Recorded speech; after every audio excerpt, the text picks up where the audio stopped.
After 10 long years of anguish, the family of Kentucky native Paige Johnson is celebrating the arrest of the person they believe is responsible for Paige's murder. And now he has to, and everyone knows what I've known all along. I've been waiting for this day for almost 10 years, and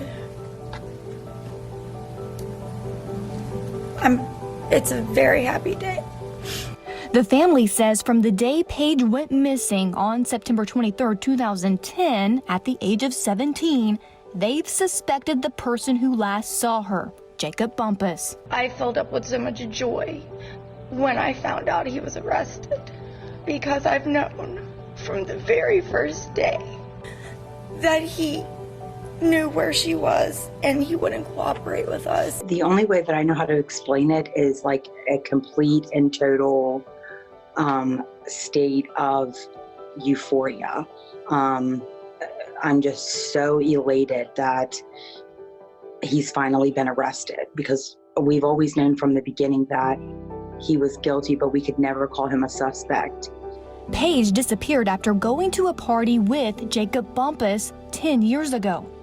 After the party, Bumpus says he dropped Paige off at this intersection in Covington. Paige was never heard from again, leaving her family and her then 2-year-old to wonder what happened to her. Mr. Bumpus's cell phone never pinged off of any tower in downtown Covington.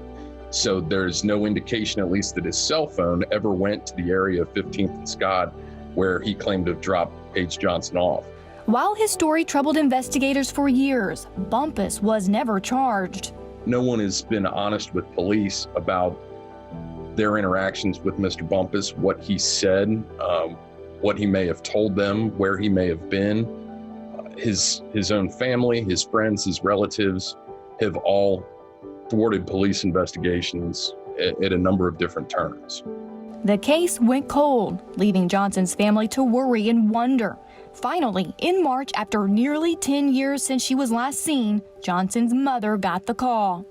I've been wanting to bring my baby home for so long, and now I get to. Ohio's Claremont County Sheriff's Office said they were contacted by a person who said they found human remains in a wooded area.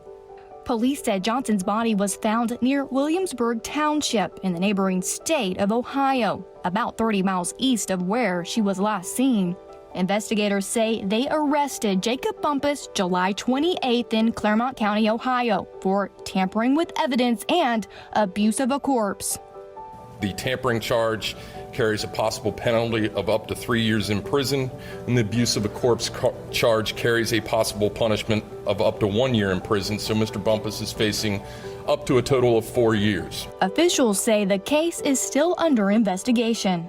It is obviously possible that additional charges could come in the future, and certainly, if appropriate, and if the evidence ultimately develops, it would be our hope that someday we can pursue a homicide charge. The family is hoping more charges are coming. And he put us through so much pain. And I'm so thankful to God that he got the cuffs put on him and got put behind those bars. Incredibly heartbreaking case, 10 years. But, investigators don't give up. Prosecutors don't give up. They keep moving forward with the case. Joining us now is the assistant prosecutor who's trying this case. Scott O'Reilly joins us tonight from Claremont County, Ohio. Scott, great to have you on the program. Thanks so much for joining us. The first question that everyone has when I talk about this case is, why no murder charges? When will we have murder charges? What can you tell us about that? Well, I'm sure you understand as a former prosecutor yourself that you got to follow the evidence. So understandably, this case started in northern Kentucky. So we're right outside of greater Cincinnati. Claremont County is kind of a rural community. So what the evidence that we were able to uncover was her body was located in our county. Like you had indicated, it's about 30 miles from Covington, Kentucky. And the individual who found her remains, you got to think about this as well. It's 10 years down the road, had just gone out for a walk because of the COVID situation. He just needed to get out of the house. So that was the huge break in the case that we needed. But it's not every piece of evidence that we need. For Ohio law's purposes, obviously taking her body, taking any evidence off of her body creates the issue of tampering with evidence. And then on top of that, the abuse of a corpse comes to a community standard where you're discarding human remains in a wooded area, just dumping her body creates the crime there.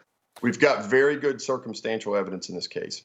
So what are the And biggest? we've got good direct evidence. Go ahead. What are the biggest challenges for you here? The age of the case, 10 years, or the fact that you're dealing in a couple different jurisdictions here, Ohio and Kentucky? You know, we've worked very closely with the Covington Police Department and our Sheriff's Department, so there's been no issues about cross-jurisdictional lines. Really, I'm very confident about the crimes that we have charged at this point in time. I know Donna, Paige's mother, there's more to this story. But we can only go with what we have right now. And it doesn't mean that there aren't ongoing investigations and other information and leads that are being tracked down. But this is what we know today that we can prove. And another question that a lot of folks have had is why? Do we have any idea why she was killed? Do we have any idea why her body was discarded that way? I think it goes back to the why is kind of the second question. The first thing we would want to know is how. What happened? And really, that is where the length of time becomes difficult from a forensic standpoint. It doesn't eliminate all potential leads or potential pieces of evidence or information. But that is the challenge, is finding out why it happened. And then the second step would be to find out how it happened. The second step would be why. And there's a lot of speculation. Obviously, for Cincinnati, this was a very big case, and for years, people had formulated their own opinions. But I think on the whole, as prosecutors, it's our job to follow specifically what the evidence is and what we know we can prove in court.